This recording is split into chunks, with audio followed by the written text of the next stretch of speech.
સુરતના ખાડીઓમાંથી લાશ મળવાનું યથાવત હોય તેમ લિંબાયત વિસ્તારમાં નારાયણનગરની ખાડીમાંથી અજાણ્યાની લાશ મળતા ચકચાર મચી ગઈ હતી. તો ઘટનાની જાણ થતાં પોલીસ કાફલો સ્થળ પર દોડી ગયો હતો અને તપાસ હાથ ધરી હતી.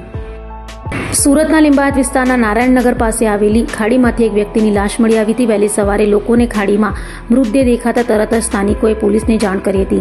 ઘટનાની માહિતી મળતા લિંબાયત પોલીસ સહિતનો કાફલો સ્થળ પર પહોંચ્યો હતો અને મૃતદેહને બહાર કાઢવાની કાર્યવાહી હાથ ધરી હતી. પ્રાથમિક તપાસમાં મૃતકની ઓળખ અંગે માહિતી મેળવવાના પ્રયાસો હાથ ધર્યા હતા. જોકે મૃતકનું મોત હત્યા છે કે આત્મહત્યા તે મુદ્દે હાલ અનેક આશંકાઓ વ્યક્ત થઈ રહી છે. પોલીસે આસપાસના વિસ્તારના સીસીટીવી ફૂટેજ ચેક કરવાની સાથે લોકોના નિવેદનો તેમજ અન્ય પુરાવાઓના આધારે વધુ તપાસ શરૂ કરી છે.